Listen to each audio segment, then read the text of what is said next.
بسم الله الرحمن الرحيم. الحمد لله رب العالمين والعاقبة للمتقين والصلاة والسلام على رسوله محمد وآله وصحبه أجمعين. أما بعد فأعوذ بالله من الشيطان الرجيم. بسم الله الرحمن الرحيم. إذ قالوا ليوسف وأخوه أحب إلى أبينا منا ونحن عصبة إن أبانا لفي ضلال مبين.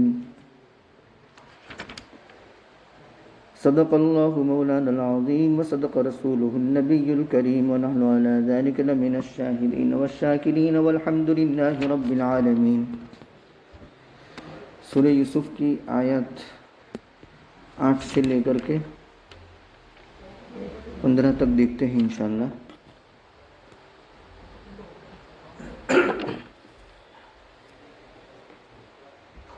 حضرت یعقوب علیہ السلام کے 12 بیٹے تھے. ان میں سے 10 پہلی بیوی سے تھے. اس بیوی کا نام تھا لیہ بنت لیان. ان کا انتقال ہو گیا. ان کے انتقال کے بعد ان کی بہن راحل بنت لیان سے ان کا نکاح ہوا. تو پہلی بیوی سے 10 بیٹے جو حضرت یوسف اور بنیامین کے اللاتی بھائی ٹھہرے. اللاتی بھائی کا مطلب یہ ہے کہ باپ ایک ہو اور ماں الگ ہو. تو پہلے 10 بیٹے پہلی بیوی سے تھے اور دوسری بیوی سے یوسف اور بنیامین تھے. حضرت یعقوب علیہ السلام کو یہ 2 چھوٹے بیٹے یوسف اور بنیامین ان سے نسبتاً محبت زیادہ تھی بڑوں بیٹوں کے مقابلے میں. اور اس کی چند وجوہات تھی. ان میں پہلی وجہ تو یہ تھی کہ یوسف علیہ السلام کے بعد بنیامین پیدا ہوئے تو بنیامین کی پیدائش کے وقت ان کی والدہ ماجدہ انتقال کر گئی. تو جب ظاہر بات ہے کہ یہ بے ماں کے بچے ہو گئے تو بے ماں کے بچے ہونے کی وجہ سے حضرت یعقوب علیہ السلام کی توجہ ان پر زیادہ تھی. دوسری وجہ یہ تھی کہ یوسف علیہ السلام کے اندر بچپن ہی سے رشد و ہدایت کے آثار نمایاں تھے اور ایسا بچپن سے نظر آتا تھا کہ ان کا مستقبل بڑا درخشندہ ہے، تابندہ ہے، تابناک مستقبل ہے ان کا. تو ظاہر بات ہے کہ جو ایسا وصف لیے ہوئے ہو وہ محبت کا مرکز بن جاتا ہے، توجہ کا مرکز بن جاتا ہے فطری طور پر، طبعی طور پر. اور تیسری وجہ یہ تھی کہ یہ اولاد میں سب سے چھوٹے تھے. تو سب سے چھوٹے ہونے کی وجہ سے عام طور پر ماں باپ کو چھوٹے اولاد سے زیادہ محبت ہوتی ہے. اور چوتھی وجہ یہ تھی کہ حضرت یوسف علیہ السلام حسن صورت، حسن سیرت یعنی سیرت کے اعتبار سے بھی بہت خوبصورت، سیرت کے اعتبار سے بھی بہت خوبصورت تھے. اور ہونہاری کی وجہ سے والد بزرگوار کی جو پدرانہ شفقت جو تھی نا، وہ شفقتیں ان کی طرف متوجہ ہوتی تھی، یعنی کھینچتی تھی ان کی ہونہاری اپنی طرف. تو یہ چند وجوہات تھی جس کی وجہ سے ان سے زیادہ محبت تھی. اب یہ جو 10 بڑے بیٹے تھے ان سے دیکھا نہیں گیا تو حسد میں انہوں نے آگے کی بات کہی ہے. اور کچھ مفسرین نے یہ بھی لکھا کہ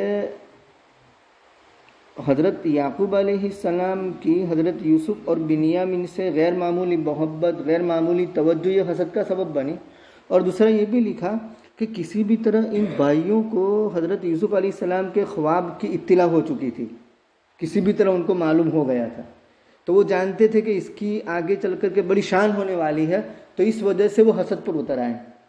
تو اب آگے کا وہ پلاننگ ہے، آگے کی منصوبہ بندی ہے.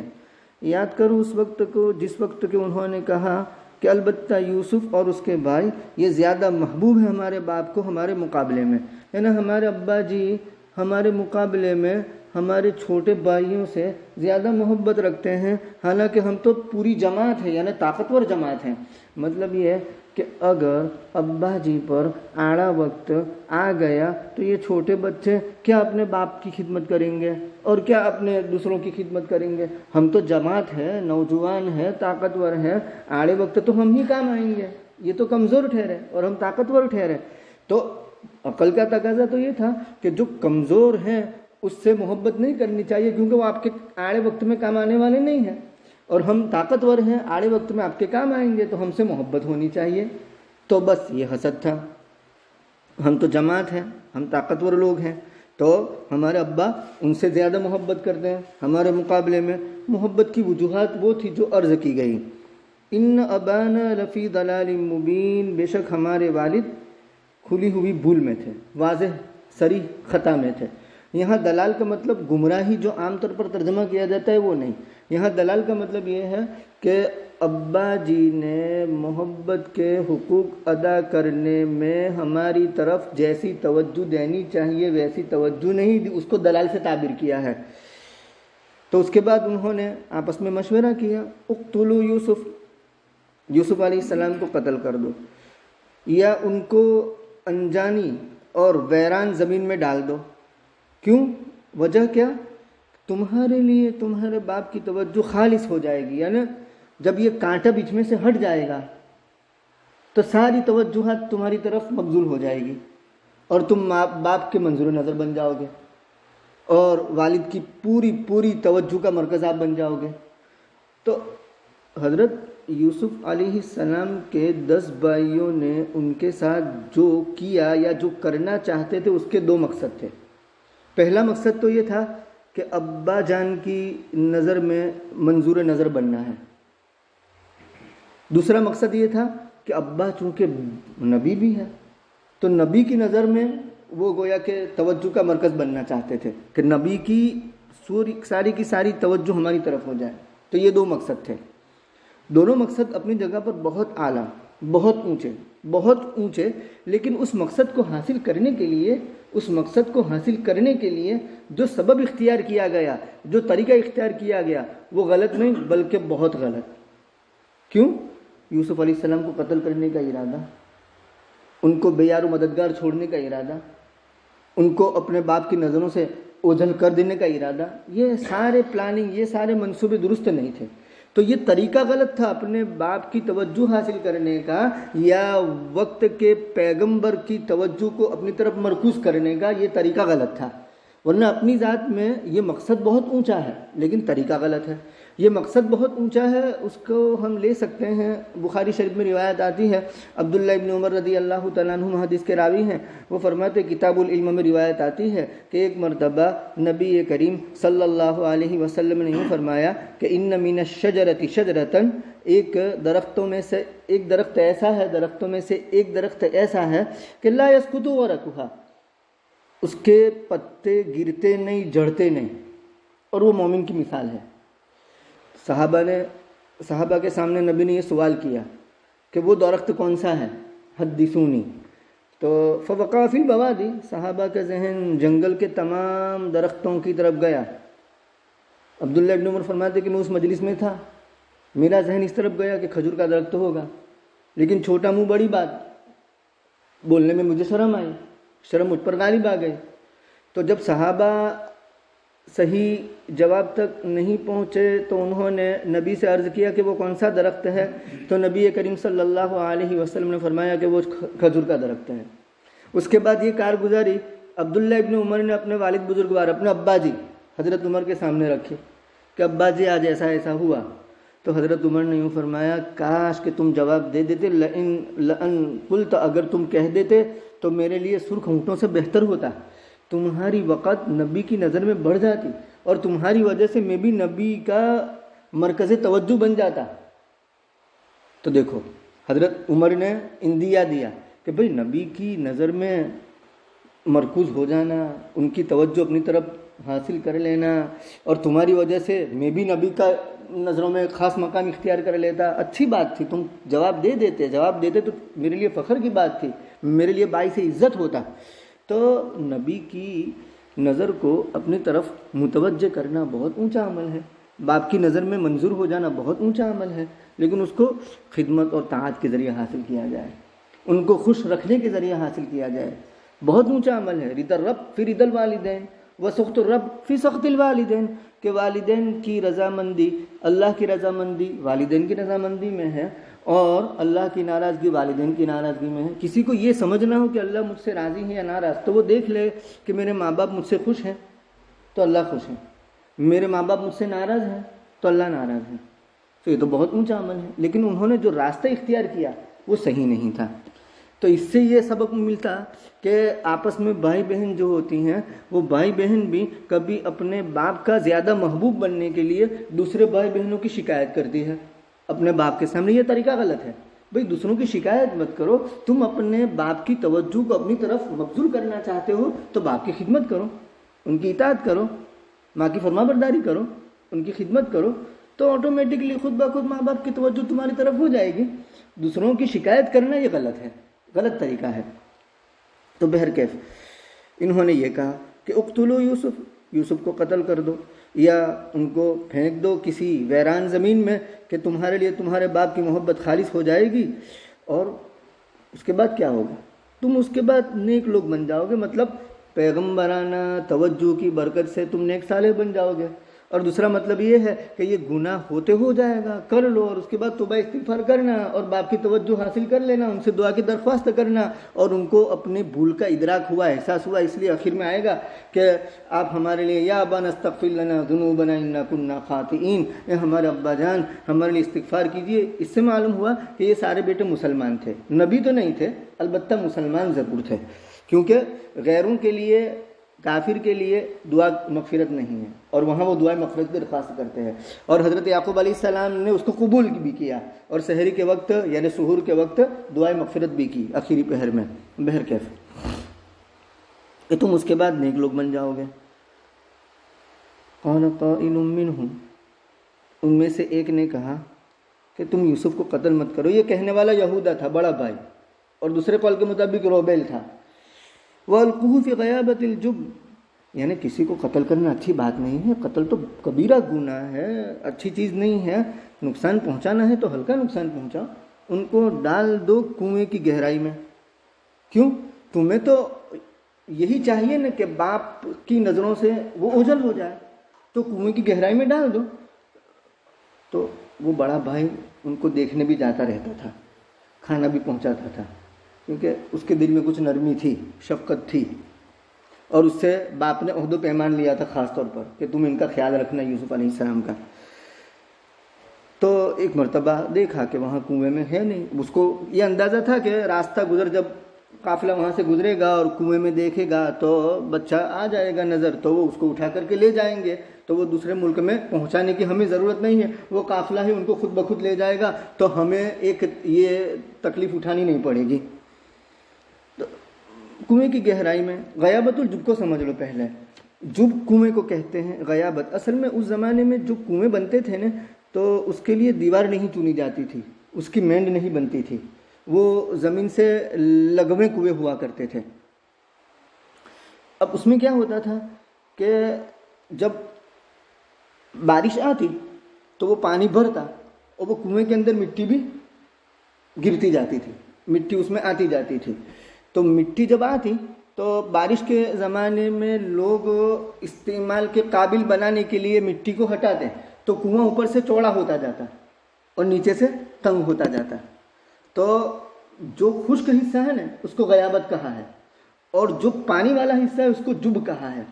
تو یوسف علیہ السلام کو ان کے بھائیوں نے جب میں نہیں ڈالا تھا, پانی میں نہیں ڈالا تھا, کیونکہ اگر پانی میں ڈالتے تو پانی میں ڈوب کر کے مر جاتے, اور یہ قتل ہونا لازم آتا, مار دینا لازم آتا. تو انہوں نے کیا کیا کہ وہ خشک حصہ جو چوڑا کھود کر کے, کیونکہ وہ مٹی آتی تھی اور نکالتے تھے تو اوپر سے کنواں چوڑا ہو جاتا تھا, تو وہ غیابت یعنی اس کے ارد گرد جو خشک حصہ تھا اس میں یوسف علیہ السلام کو انہوں نے ڈال دیا تھا. تو یہ ہے غیابت اور یہ ہے جب. کیا ہوگا اس کا فائدہ کہ کچھ قافلے والے آئیں گے, رہ گزر آئیں گے, ان کو اٹھا لیں گے. اگر تمہیں کرنا ہے تو یہی کرو. مشکل یہ تھی کہ آخر یوسف علیہ السلام کو اپنے والد بزرگوار یعقوب علیہ السلام سے مانگے کس طرح, کیونکہ ابا جان تو یوسف کی محبت میں اتنے آگے بڑھ گئے تھے کہ ان کو کبھی اپنے سے جدا نہیں کرتے تھے, ہر وقت یوسف کو اپنے ساتھ رکھتے تھے. تو اب یہ مشکل تھی کہ ابا کو منایا کیسے جائے کہ بھائی کو ہمارے ساتھ بھیجیں, کیونکہ اس سے پہلے بھی کئی مرتبہ وہ کہہ چکے ہوں گے ابا نے بھیجا نہیں ہوگا, لیکن اس مرتبہ ساروں نے مشورہ کیا اور اصرار کے ساتھ ابا پر زور ڈالا, پریشر ڈالا کہ کسی بھی طرح ابا ہمارے ساتھ وہ بیٹے کو بھیجیں. قالوا یا ابانا, دیکھو ان کا انداز دیکھیے, انہوں نے کہا ابا جان آپ کو کیا ہو گیا کہ آپ ہم پر اعتماد نہیں کرتے یوسف کے بارے میں؟ اس سے معلوم ہوتا ہے کہ اس سے پہلے بھی انہوں نے یوسف کے لے جانے کی اجازت مانگی ہوگی، یہ قرائن ہے۔ کیا بات ہے کہ آپ تو ہم پر بھروسہ ہی نہیں کرتے یوسف کے بارے میں، حالانکہ ہم اس کے خیر خواہ ہیں، کوئی بدخواہ تو ہے نہیں، ہم اس کے دشمن تو ہیں نہیں، آخر بھائی ہیں، ہمارا خون ایک ہے، ہمارا اللہ کی بھائی ہے، ہمیں محبت ہے، ہم خیر خواہ ہیں۔ ارسلہ معنا، اس کو بھیجیے ہمارے ساتھ کل، یرتع مطلب پھل پھلاری کھائے، کھیلے کودے، آزادی سے ذرا ہمارے ساتھ کھیلے کودے، اور ہم اس کی حفاظت کرنے والے ہیں۔ دیکھیے حضرت یعقوب علیہ السلام نے منع نہیں کیا، جانے دیا۔ اس سے یہ مفسرین ثابت کرتے ہیں کہ شرعی حدود میں رہ کر کے ذرا تفریح کی جائے، ذرا مائنڈ فریش کیا جائے، باہر نکلا جائے تو اس کی اجازت ہے۔ ایسے خشک نہیں بننا چاہیے کہ جائز شرعی حدود میں رہنے کی بھی اجازت نہ دی جائے، نہیں، آپ کھائیے پیئے گھومیے، لیکن شرعی حدود کا پاس لحاظ رہے۔ تو حضرت یعقوب علیہ السلام نے اجازت دے دی، ہم اس کی حفاظت کرنے والے ہیں۔ اب حضرت یعقوب علیہ السلام نے بھائیوں سے یہ کہا کہ قال، حضرت یعقوب فرماتے ہیں انی لا یحزننی، دو باتیں بیان کی کہ دیکھو آپ نے یوسف علیہ السلام کو اپنے ساتھ لے جانے کا مطالبہ کیا ہے، دو باتیں مانے ہیں میرے لیے۔ نمبر ایک، دو باتوں کی وجہ سے مجھے تکلیف ہے۔ نمبر ایک کہ لا یحزننی ان تذهبوا به، مجھے غم میں ڈالتے ہیں یہ بات کہ تم ان کو لے جاؤ، یعنی میں ان کی جدائی کا غم برداشت نہیں کر سکتا۔ مفسرین یہاں ایک اشارہ لکھتے ہیں کہ یہ جو جدائی کروائی نہیں اسی لیے کروائی کہ حد سے زیادہ محبت ہو گئی تھی، اللہ سے ذرا توجہ ہٹ گئی تھی، تو اللہ اپنی طرف ان کو بہت پوری طرح متوجہ کرنا چاہتے تھے۔ یہ کچھ اشارے دیے ہیں بہرکیف کہ مجھے غم میں ڈالتے ہیں یہ بات کہ تم ان کو لے جاؤ، اور میں ان کی جدائی کا غم برداشت نہیں کر سکوں گا، اولاد کو اپنے ساتھ رکھنا۔ وَأَخَافُ أَن يَأْكُلَهُ الذِّئْبُ، اور میں ڈرتا ہوں کہ اس کو بھیڑیا کھا جائے۔ یہ باتیں دو سبب سے کہی۔ ایک تو یہ کہ کنعان جو جگہ تھی جہاں وہ مقیم تھے وہاں بھیڑیے بہت کثرت سے تھے، تو اس لیے حضرت یعقوب علیہ السلام نے یوں فرمایا کہ بھیڑیا کہیں آئے اٹھا لے جائے گا، کھا جائے گا، یہ مجھے ڈر ہے۔ اور دوسرا یہ کہا کہ حضرت یعقوب علیہ السلام نے ایک خواب دیکھا تھا کہ وہ پہاڑ کی چوٹی پر ہے اور یوسف علیہ السلام پہاڑ کے دامن میں ہیں، اور 10 بھیڑیا آئے اور یوسف علیہ السلام کو گھیر لیا، اور ان میں سے ایک بھیڑیے نے مدافعت کی اور یوسف علیہ السلام کو بچانے کی کوشش کی، اور اس کے بعد یوسف علیہ السلام ایک گہری زمین میں چھپ گئے۔ چنانچہ اس کی تعبیر بعد میں یہ ظاہر ہوئی کہ وہ 10 بھیڑیے 10 بھائی تھے، اور جس نے مدافعت کی کوشش کی وہ بڑا بھائی یہودا جو ذرا نرم دل تھا، اور جو زمین کے اندر اتر گئے وہ کنویں کے اندر اتارنا۔ تو یہ اس طرح اس کی تعبیر ظاہر ہوئی۔ لیکن چونکہ یعقوب علیہ السلام تو نبی تھے، بھائیوں کی دل شکنی نہ ہو اس لیے کھل کر کے مصلحتاً بات نہیں کی کہ بھیڑیے تم ہی ہو، تو مبہم انداز میں یہ کہا کہ ہو سکتا ہے کہ بھیڑیا کھا جائے۔ حضرت یعقوب کی مراد یہ تھی کہ تم ہی بھیڑیے ہو، مجھے تم ہی سے ڈر ہے، وَأَنْتُمْ عَنْهُ غَافِلُونَ، اس حال میں کہ تم اس سے، تو ان کی دل شکنی نہ ہو اس لیے آپ نے ایسا فرمایا۔ اور دوسرا حضرت یعقوب نے یہ خیال کیا کہ اگر میں ان کو براہ راست یہ بات کہوں گا تو اور زیادہ دشمنی میں اتر جائیں گے، اور اگر اس وقت میں نے اجازت نہیں دی تو ہو سکتا ہے کہ آگے چل کر کے وہ کسی اور طریقے سے اجازت حاصل کریں گے اور قتل کر دیں گے، تو بہتر ہے ابھی ان کا مان لیا جائے، چلو وَأَنْتُمْ عَنْهُ غَافِلُونَ، اور تم ان سے غافل ہو، اس حال میں بھیڑیا آ کر کے لے جائیں۔ قالوا، تو پہلی بات کا جواب تو نہیں دیا بھائیوں نے، دوسری بات کا جواب دیا۔ پہلی بات کا جواب دینے کی ضرورت اس لیے نہیں پڑی کہ بھائی مصلحتاً کبھی اولاد کو اپنے سے الگ کرنا پڑتا ہے چاہے کتنی ہی محبت ہو۔ ہر وقت گود میں کوئی بچے کو لے کر کے نہیں گھومتا، بڑا ہوتا ہے، اس کی فیملی ہوتے، اس کے بچے ہوتے، اس کو الگ ہونے کی ضرورت ہوتی ہے۔ تو اس معنی کہ پہلے جو ان کے اندر ایک اشکال اور اعتراض آتا تھا اس کے جواب دینے کی ضرورت نہیں سمجھی، البتہ دوسرے کا جواب دیا۔ کیا جواب دیا؟ لَئِنْ أَكَلَهُ الذِّئْبُ، اگر بھیڑیا اس کا کھا جائے تو یہ تو ہمارے لیے ڈوب مرنے کا مقام ہے کہ ہم اتنے طاقتور ترومن ایک جماعت کی شکل میں ہو اور بھیڑیا آئے اور اس کو ہمارے سامنے سے لے جائے، یہ کیسے ہو سکتا ہے؟ یہ تو ہمارے لیے ڈوب مرنے کا مقام ہے، یہ نہیں ہوگا، آپ بے فکر رہیں۔ وَنَحْنُ عُصْبَةٌ، حال یہ کہ ہم تو ایک جماعت ہے۔ إِنَّا إِذًا لَخَاسِرُونَ، بے شک تب تو البتہ ہم نقصان اٹھانے والے ہو جائیں گے، خسارے میں پڑ جائیں گے اگر یہ بات ہوئی تو۔ فلما ذهبوا به، چنانچہ لے گئے۔ اب جب وہ روانہ ہوتے ہیں تو یوسف علیہ السلام کو ایک بھائی مونڈے پر اٹھاتا ہے، پھر تھوڑی دیر کے بعد دوسرا، پھر تیسرا، جسے بہت پیار کرتے ہو اس طریقے سے یا کے بعد دیگر ہر ایک اپنے کندھے پر اٹھا رہا ہے، کیونکہ یعقوب علیہ السلام بھی دیکھ رہے ہیں نا، وہ تھوڑی دیر تک وہاں تشیع کے لیے تشیع ان کو روانہ کرنے کے لیے وہاں جا رہے، سی آف کرنے کے لیے۔ اور جب وہاں تک تو وہ یہ سب ناٹک کہہ لو، وہاں تک تو یہ سب کرتے رہے کہ اپنے کندھوں پر اٹھا کر کے باری باری ابا کو یہ باور کرانے کے لیے، دیکھو ہم کیسی محبت کرتے ہیں، اپنے کندھوں پر اٹھا کر کے اب بھائی کو لے جا رہے ہیں۔ تو چنانچہ یعقوب علیہ السلام تھوڑی دور تک گئے ان کو روانہ کرنے کے لیے، اور جب وہ آگے چلے گئے اور ابا جان نظروں سے اوجھل ہو گئے تو امام قرطبی رحمۃ اللہ علیہ فرماتے ہیں کہ جس بھائی کے کندھے پر تھا نا، اس بھائی نے جیسا ہی دیکھا کہ اب یعقوب ابا جان نظر نہیں آتے تو اپنے کندھے پر سے نیچے زمین پر پٹک دیا۔ کس کو؟ یوسف علیہ السلام کو۔ بچے تھے، 7-8 سال کی عمر تھی، بیچارے ناتواں، کمزور، ضعیف، نحیف البدن، کھڑے ہوئے۔ دوسرے بھائی سے مدد چاہی، مدد سے انکار کیا، تیسرے سے مدد چاہی، مدد سے انکار کر دیا، چوتھے سے مدد چاہی، مدد سے انکار کر دیا، اور سب کیا جواب دیتے ہیں کہ جا مدد طلب کر ان سے جن کو تو نے خواب میں دیکھا ہے، ستارے، چاند، سورج، ان سے مدد طلب کر۔ تو اسی امام قرطبی نے یوں فرمایا کہ ان کو کسی نہ کسی طرح خواب کا علم ہو چکا تھا، اس لیے انہوں نے یہ کہا کہ جانے ان سے مدد طلب کر جن کو خواب میں دیکھا، اس طرح تانا دیا۔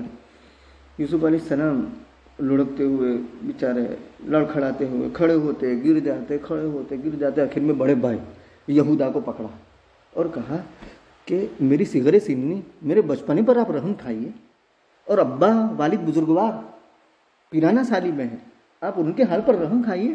آپ نے ان سے کیا عہد و پیمان کیا ہے، بھول گئے، اتنی جلدی بھول گئے؟ یوسف علیہ السلام نے یہ بات اس انداز میں کہی کہ وہ بڑے بھائی یہودا کا دل نرم ہو گیا اور اس کو عمل صالح کی توفیق ہوئی، تو وہ اپنے بھائیوں کی طرف متوجہ ہوا، 9 بھائیوں کی طرف، کہ خبردار اس کو نقصان پہنچایا، اس کو قتل نہیں کرنا ہے اور کوئی دوسرا نقصان بھی نہیں پہنچانا ہے، اس کو ابا تک سپرد کر دو، ہاں اس سے یہ عہد لے لو کہ ابا کو ہم نے اس کے ساتھ جو سلوک کیا، تکلیف پہنچائی، بس وہ شکایت نہ کرے ابا سے۔ جیسے ہی یہودا نے یہ کہا کہ وہ 9 بھائی یک زبان ہو کر کہا کہ اچھا تم بھی اپنے ابا کے منظور نظر بننا چاہتے ہو، خبردار مزاحمت کی تم نے، ہم تمہیں بھی قتل کر دیں گے۔ یہودا بے بس اور لاچار ہو گیا۔ یہودا نے دیکھا کہ یہ 9 ایک طرف، میں اکیلا ایک طرف، تو چلو کم سے کم نقصان پہنچانے کی رائے دے دی۔ وہ پہلے جو ہوا تھا تو بات کوئی طے نہیں ہوئی تھی، لیکن وہاں اتنی بات طے ہو چکی تھی کہ یوسف کا علاج کرنا ہے۔ اب یہاں اجماع کر لیا، یعنی سب نے پختہ مشورہ کر لیا، کیا ان یجعلوہ فی غیابۃ الجب، کہ اس کو کنویں کی گہرائی میں ڈال دیا جائے، اس کو رکھ دیں۔ چنانچہ بڑے بھائی نے یہ مشورہ دیا کہ بھئی قتل مت کرو، قتل کرنا برا ہے، تمہارا مقصد تو باپ سے دور کرنا ہے نا، تو کنویں کی گہرائی میں ڈال دو، کوئی قافلہ آئے گا اور وہ دیکھے گا، اس کو اٹھا لے کر کے اپنے ملک میں لے جائے گا، تو باپ سے دور ہو جائے گا اور اس کے بعد ہم باپ کے قریب ہو جائیں گے۔